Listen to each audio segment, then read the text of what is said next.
Well, hello and welcome to Ace the Interview. My name is Matt Burnt, and I'm a career strategist here at Indeed. I've been with Indeed for 6 years, but I've been helping people get jobs for nearly 30 years. I've run college and university career centers. I've managed office clerical and IT staffing agencies, and I've been coaching job seekers at all stages of their careers, from high school and college students just getting started to parents re-entering the workplace after taking some time off to care for kids or other family members, to veterans preparing to enter the civilian workforce, and people in career transitions of all kinds, both by choice and because they lost their jobs. I've even worked with retirees who are looking for a post-career occupation. You can see I've spent most of my life helping people get jobs, so I'm very excited to be a part of Indeed, where helping people get jobs is all we do. And I'm thrilled that you have decided to view this recording about one of the most important skills you will need to develop when looking for a job. Those are your interviewing skills. Now, over the next 30 minutes or so, we will review a lot of information that falls into the four main categories you see on the screen. Understanding what employers expect of you in a job interview, learning how to prepare to be successful when interviewing. We'll review some tips and strategies that you can use when you're interviewing, and we'll provide some general guidelines for following up on job interviews and managing your job search. You know, job interviews can seem pretty intimidating, but you can get past a lot of the fear just by preparing. Because preparing for an interview is not as complicated as you might think, but it is the key to success. Now, I've spoken with many job seekers over the years, and most of them ask a really similar question. What do employers really want to hear in a job interview? Like it's a trick question of some kind. Well, it isn't a trick question. And honestly, most employers are not going to ask you trick questions. Rather, every question they ask will most likely fall into one of four categories.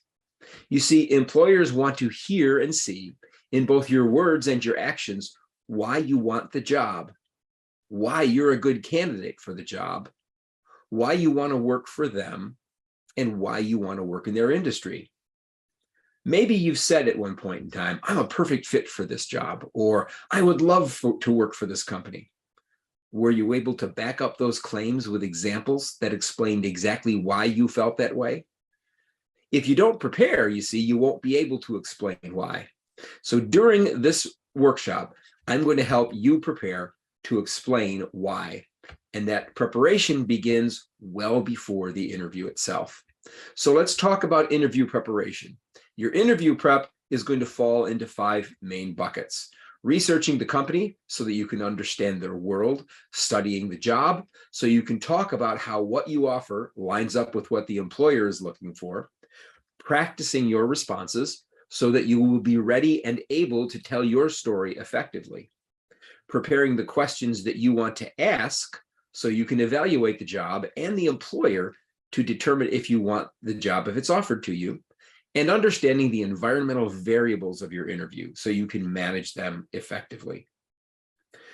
When you research a company, try to learn what they do, what they stand for, what their current employees say about what it's like to work there, and what defines their work culture.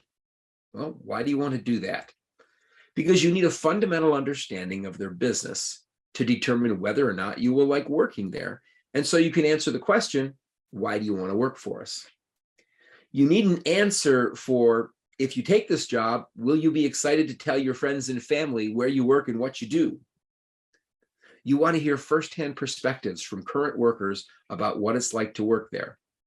And you want to know what you'll be getting yourself into if you accept the job, if it's offered to you.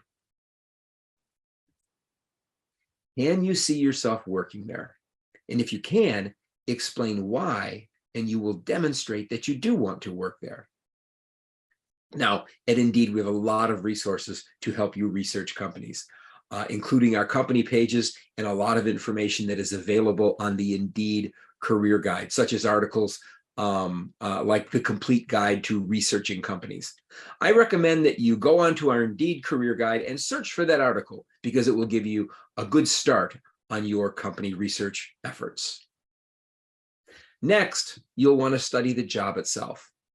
What are the primary responsibilities and what skills and experience is the employer looking for? What skills and experience will the job allow you to develop? And are the compensation and benefits aligned with what you're looking for?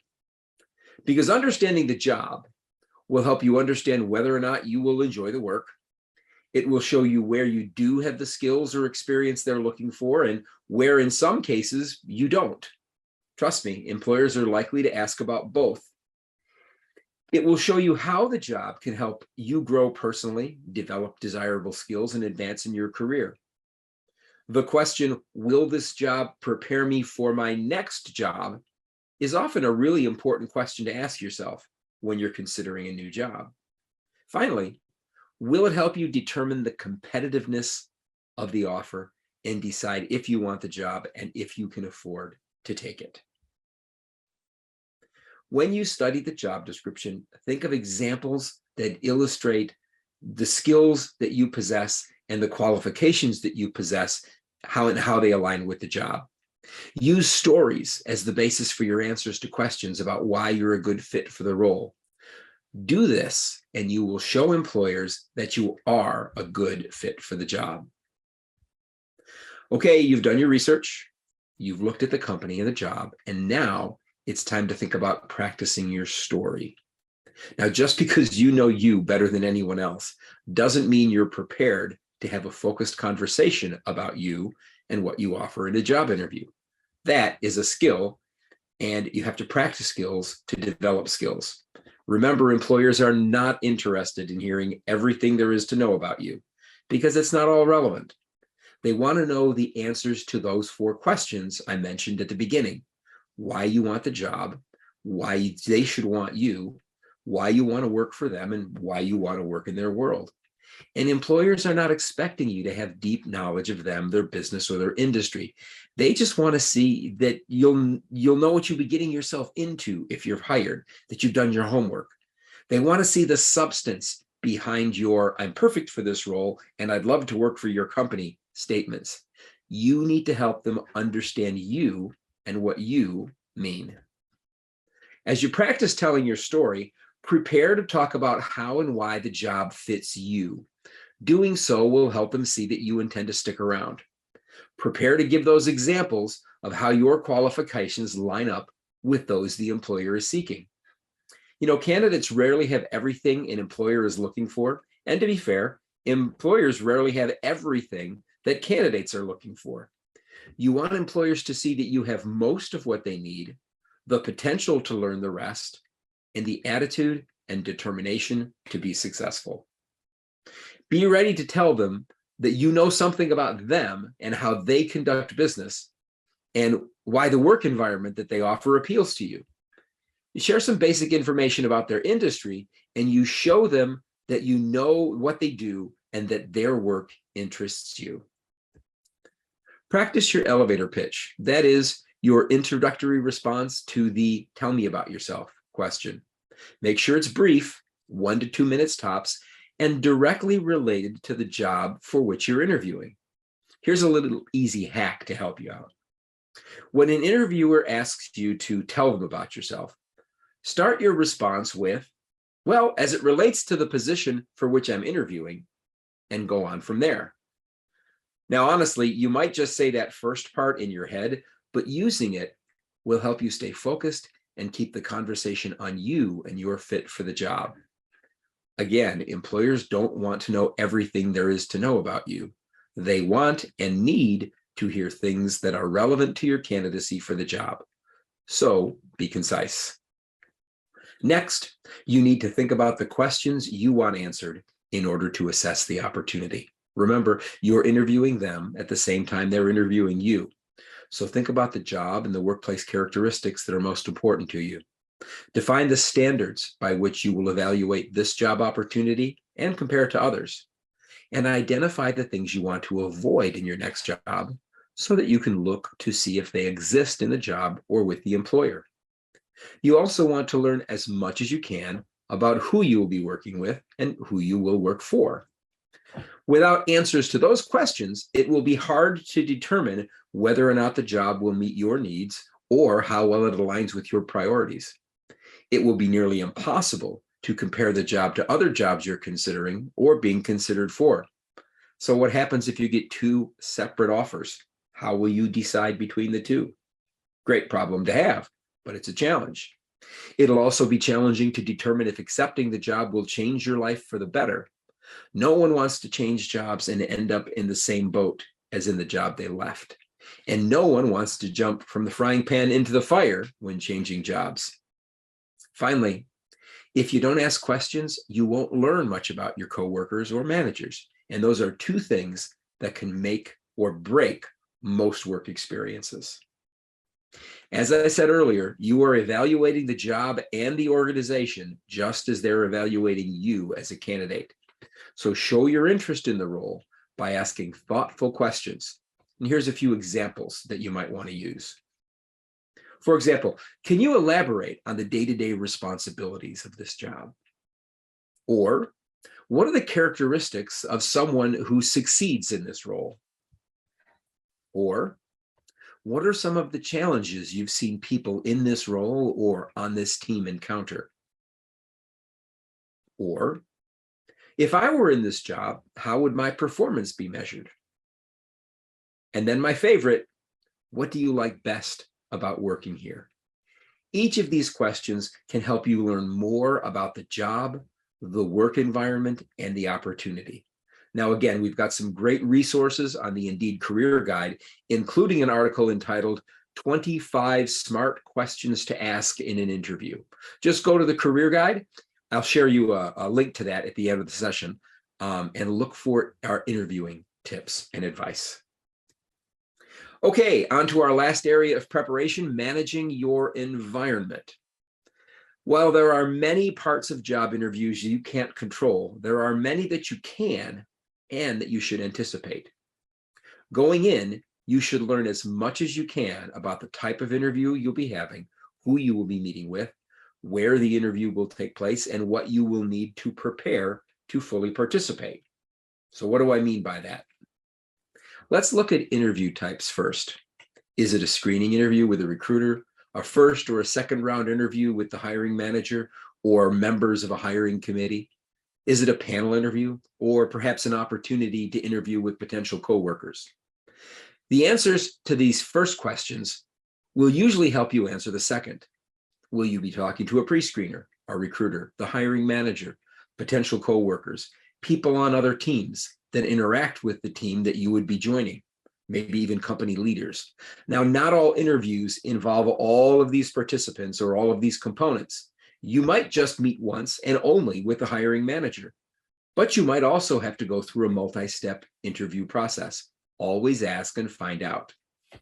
Now, next, will the interview take place in person, over the phone, or virtually? Is it a standalone interview or is it part of a larger hiring event? If it's in person, do you need directions to the interview site? And have you taken into account transportation and parking? If it's a phone interview, is your phone well charged? And do you have a quiet place to take the call where you will not have any distractions? If it's a virtual interview, is your computer up to date? Does it have a strong internet signal? And does it have the right software? Finally, what should you wear? And do you need to bring additional copies of your resume? You see, the more you ask in advance, the better prepared you will be and the better you will manage your environment. Control the things you can so that you can only react to those things that you cannot. And you can control, or at least influence, a lot when it comes to your interviewing environment. Make sure that you do. Okay, with all of that preparation, the day of your job interview has arrived. Now, interviewing can be intimidating, so you want to do everything you can to get off on the right foot, and you need to pay attention to what's going on around you during the interview. Getting off on the right foot means knowing where you're going long before you need to leave. And if you have to travel to the interview, scout the journey so you will know how long it will take you to get there, particularly at the time of the day of your interview, and that you'll know where to park. If it's a virtual interview, test your connections well before the interview start time. and make sure your computer is up to date and has the most current version of the software that you'll be using.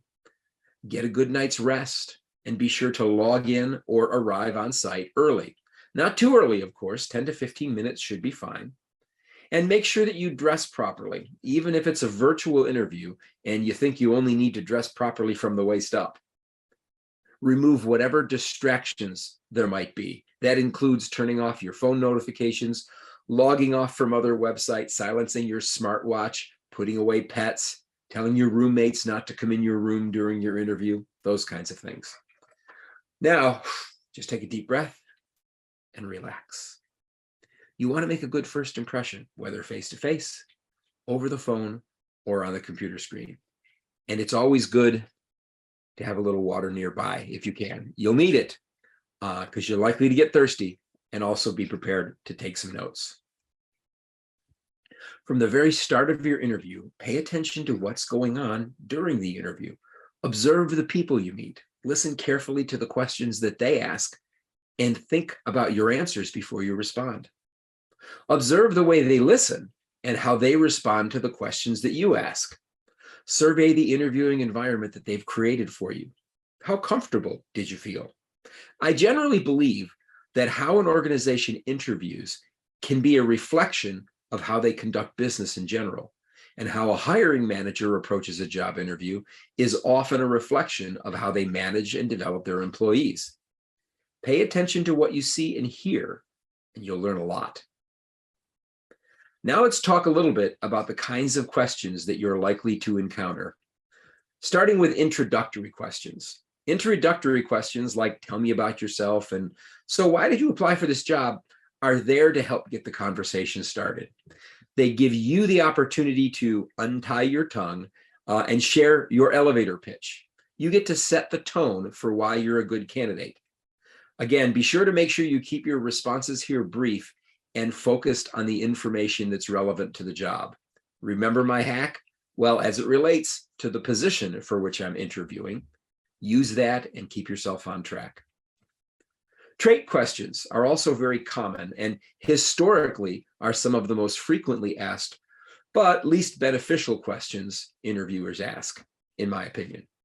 Questions like, what are your strengths and weaknesses, tend to be vague and get vague answers. Questions like, do you know how to use Excel, usually result in a simple yes or no answer. In these kinds of questions, interviewers typically learn little and candidates typically share very little, so nobody wins. Fortunately, most employers are moving away from these very basic and old-fashioned interview questions. Employers ask alignment questions to determine how well you and your approach to work align with their organization's culture and values. They learn how you collaborate and interact with your teammates, colleagues, and supervisors, and if your view of the role aligns with theirs. Your answers to questions like, tell me what you know about our organization's values, tell them about the things that you look for in an employer and the professional values you find important. So when you're doing your research to answer that question, don't just list all of their corporate values, choose the ones that are most important to you. Now, your answers to questions like, what do you look for in a team from your coworkers or in a supervisor, highlight the qualities that you're seeking in workers, direct supervisors, and leaders.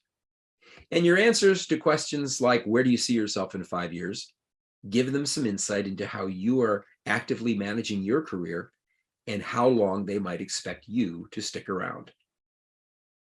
Finally, on to my favorite questions, behavioral questions. They're my favorite because they give you the best opportunity to show what you're capable of, to prove that you can do the job. You'll know you're being asked a behavioral question if they ask you to tell a story or share an example about something that you've done in the past. Behavioral questions are based on the idea that past behavior is the best indicator of future performance, and that asking questions that allow candidates to respond with examples is the best way to really learn what they're capable of doing. Now, there's a really easy way to remember this. It's a framework for responding to behavioral questions. It's called the STAR statement framework. STAR statement responses always have 4 components. the situation or the context of the response, the story itself, the task or the role you played in that story, the actions that you took to complete the task central to the story, and the results of your actions, what actually happened, or how the story ended. So let's look at an example. The question here was, tell me about a time you overcame adversity and demonstrated leadership, because the interviewer was trying to assess the candidate's leadership skills and ability to adapt. Let's review the response. Well, we were working on a 6-month contract for a high-value client when our agency merged with another larger firm. This concerned our client. It was my role to lead the transition for my group while also communicating with our client to keep the project on track and to keep them informed of the merger updates. So I set up weekly check-ins with the client to update on the progress of the merger and the project that we were working on for them.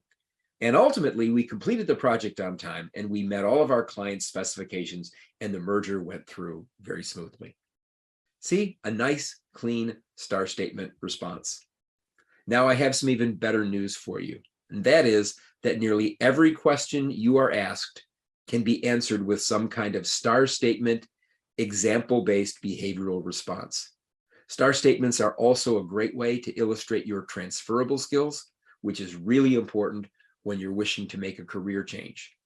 Remember, sharing examples of you solving problems proves you're a problem solver. Telling an employer you're an excellent problem solver only shows them that you have a high opinion of yourself as a problem solver. Which do you think they'll prefer? The evidence or your opinion? I think you know. Okay, money. Who likes to talk about money? Well, no one, because talking about money makes just about everyone uncomfortable. How much do you make? How much do you expect to make? It's a very personal conversation. Well, you can reduce the anxiety and the mystery around money questions just by being prepared. Being prepared means understanding your market value and the going rate and pay ranges for the jobs you're seeking. It means getting firsthand advice from people you trust so you can set your expectations and determine a realistic target pay range to think. It means thinking beyond the numbers on the paycheck to factor in the importance to you of benefits, commute time, and other quality of life considerations. Ultimately, you will need to set your bottom line, that is the minimum amount you can accept in compensation and benefits, and develop a strategy for getting that and more if you can. And then, of course, you have to practice. Trust me, you are going to want to practice and be prepared when the conversation comes to money. Now, for additional assistance, I'm going to strongly recommend that you join one of our webinars or watch the recordings on evaluating jobs and negotiating pay. We get into this topic in great detail in that workshop. Now, it's highly likely you will get some questions about how much you expect to make, and here are a few ways that you might respond. First, well, according to my research, the typical rate for a person with my experience is about $25 to $40 per hour. And because I'm a top performer, I'd be looking for something at the higher end. You could also try and defer the conversation and say something like, I'd prefer to learn more about the position and how I can contribute to your team before discussing salary. It's not always an option, but sometimes it's the right path to take. And then a third option here, well, based upon my research, the salary range for this position in this market is between $60,000 and $80,000. Is that consistent with your hiring range for the role? Oh, good. I'm sure we can come to an agreement within that range.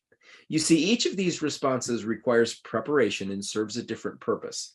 So whatever you do, just don't go in unprepared. Remember all those questions that you prepared? Well, you want to be ready to ask them at appropriate times throughout the interview, because your questions show your interest in the company and in the role. At some point during your interview, you will likely be asked, well, what questions do you have of us? And it's probably going to happen near the end of your interview. You know it's coming, so be prepared. You may have a lot of questions, so focus on those questions that can help you best decide whether or not to accept the job if you get the offer. And even if they answered all of your questions during the interview, don't simply say, "No, I don't have any questions." Try something like this. I came into the interview wanting to learn more about the role, the team I would be working with, the projects that I'd be working on, and your approach to onboarding new employees. Well, those were my priorities, and you addressed them very thoroughly in the interview. So I really don't have any further questions, but thank you for asking. See, you didn't have any additional questions, but you did use it as an opportunity to let them know what's important to you and how you're evaluating the opportunity. The moral of the story here is never pass up an opportunity to tell your relevant story to a potential employer. Okay, before you leave or log off from any interview, be sure to ask your interviewer about next steps. When can I expect to hear from you next? What are the next steps in the process? How many steps are there in your interview process? How long does the interview process typically take? These are all great questions to ask at the end of an interview, and questions that can help take a lot of uncertainty out of the process. Okay, now let's talk about what to do after the interview. There are two forms of post-interview communication that you can send to keep the process moving forward and ensure you stay top of mind with recruiters: a thank you message and a follow-up or a check-in message if the expected next step dates have passed. Sending these shows you're still excited and interested and can help increase your chances of making it to the next step in a hiring process. Here are some tips on thank you messages and follow-up emails. You may want to grab a screenshot here, but be sure to get an email address for all of the people who you interviewed with so you can send them thank you emails. Now, if you're working through a recruiter, the recruiter might say just send it to them and they will distribute it out to all of the other participants. It's not uncommon. They typically will do that. But send your thank you email within 24 hours, expressing your appreciation for their time and reiterating your interest in the role. Thank you notes are simple and they're a nice final touch that can help you stand out from other candidates. We've got some great resources on our career guide, such as an article called How to Write an Interview Thank You Email, Tips and Examples. So I encourage you to check that out as well. Sometimes your interviewer will tell you that you will hear back from them within, say, a week, and that doesn't happen. Since an expectation was set, you'll hear from me within a week, it's okay for you to reach out, follow up, and ask for an update. Sometimes recruiters and hiring managers just get really busy and aren't able to meet the response times that they had in mind. Sometimes that happens, and when that happens, it's good to send a follow-up or a check-in email. Whew, okay, you've made it through that interview, but you're not done yet. You should keep searching and applying for jobs and scheduling more interviews until you get the job offer you want. You may not move on to the next phase with every job interview, but don't be discouraged. In the US, there are millions of jobs added to Indeed each month. So while your perfect fit might feel elusive at the moment, the right job is still out there, or it will be very soon. All right, to close out this recording, I'm going to share a few tips to make sure you achieve your interviewing goals. Arrive on time, first and foremost. If you're in a face-to-face meeting, make sure you arrive at that physical location with several minutes to spare. If you're meeting virtually, log in a few minutes early just in case your device takes longer than usual to launch the interview platform. If you're experiencing any technical difficulties or you're having any obstacles that are preventing you from logging on or arriving in time, be sure to notify your interviewer immediately as soon as you know or think you are going to be late. Now, if you're interviewing on Indeed's virtual hiring platform or others, the employers might be interviewing more people during a time period, so there's a chance that they might be behind and you might have to wait. So just be patient. You can use that wait time to get in the right mindset, either by calming yourself through some deep breathing exercises or by boosting your confidence by practicing your pitch or reviewing your resume. Next, try to mirror the dress code. One of the best ways to make a positive and immediate impression is to dress the part. The right attire for your interview will depend upon the company's culture. Business attire, business casual, casual. What's the expectation? They can mean different things in different companies. So check out the company's website and their social media for clues about how their employees dress generally and how employees in different roles may dress differently. If you still aren't sure what is most appropriate, ask the recruiter for insight into the dress code. And remember, even if it's a virtual interview, I recommend that you dress professionally from the waist down too, because you just never know when you might unexpectedly need to stand up. We have a great article on our career guide about this topic as well. It's called What to Wear, the Best Job Interview Attire. Look that one up. Third, if you're interviewing virtually, be sure to create the right environment. Take your interview in an area of your home or apartment that's quiet, well lit, and free from background clutter. Remove anything from your webcam's frame that might be considered unprofessional. Tell family members or roommates when you're interviewing so they don't interrupt. And make sure you choose a place where your pets, if you have them, can't interfere. Eliminate digital clutter too. That means closing any unnecessary tabs, apps, or programs and turning your phone to silent or leaving it in another room altogether. Now, if you're interviewing in person, be sure to set your phone to silent and keep it tucked away in your bag or your pocket. If you use your phone for note-taking, be sure to let the interviewer know that first. Otherwise, they're likely to think that you're distracted during the interview. An interviewer can tell if you're distracted, so make sure you're giving them your full and undivided attention. Number 4 is to be succinct. Interviews usually have a set time limit, and it's important that the interviewer can get through all of the questions that they've prepared, and you can get to ask your questions. So leave out unnecessary and irrelevant details. If an interviewer wants more information, they will ask you to elaborate. And of course, you don't want to be too short either. Answer your questions fully and maintain a polite conversational tone. I know it's a balancing act. That's why it takes practice. Finally, be sure that you're showing your interest in the role, whether you're interviewing virtually or in person. Smile. Try not to fidget. We all have our own unique little nervous habits. Recognize yours and try to keep them under control as much as possible during the interview.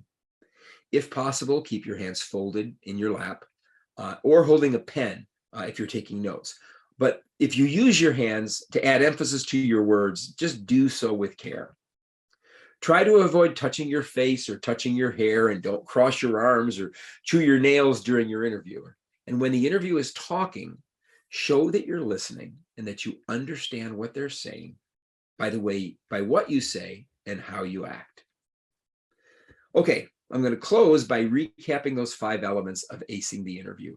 Getting to know the company, understanding all aspects of the job so you can prepare and practice telling your story to the person interviewing you. Preparing your questions that you want answers to in order to determine whether or not the job and the organization will fit you.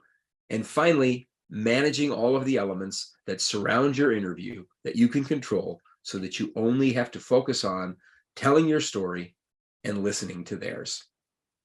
Because it all comes down to answering those 4 simple questions. Why do you want the job? Why you're the right person for the job? Why you want to work for them? And why you want to work in their world. Employers won't know they need to hire you if you can't tell them why they should. And I wish you good luck. What I'd like to do now is just share a few QR codes that will help you get to some of the resources that I mentioned during this recording.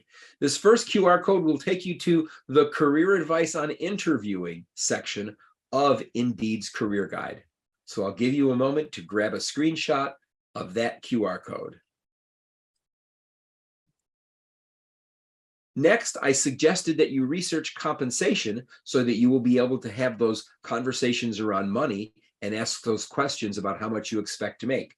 You can research compensation by going to this link on Indeed. So I'll give you a moment to grab a screenshot of this QR code. If you're not on Indeed already, we do encourage you to create your profile, or if you are on Indeed, to go in and update your profile. This QR code will take you directly to your login page. We sure hope you enjoyed this, but it's not the only resource that we have for you as a job seeker. I'd encourage you to subscribe to our YouTube channel and see a lot of the additional short form video content that we have to help you make better career decisions. And that's it. I hope you found this information in this workshop informative, beneficial, and a little bit fun. And I hope that you will sign up for the other live webinar workshops in this series or view their recordings. And you can see the dates and times of all live webinars at the link you see on the screen, https://go.indeed.com/job-search-academy. Now, to document your completion of this workshop, you can send me an email at the address you see on the screen, mburnt@indeed.com, and I'll send you a link to a skills assessment on Indeed on our assessments platform. The assessments, it's pretty brief. It's very, I think, kind of fun, and it's intended to reinforce the main concepts that I shared during this recording. And when you complete all 5 workshops and the related assessments, you'll be recognized as a job search all-star on Indeed. So thanks again for joining. I really appreciate your time. For more information on Indeed, follow us on social media. And again, thanks for joining us, and best of luck on your job search and in your next interview.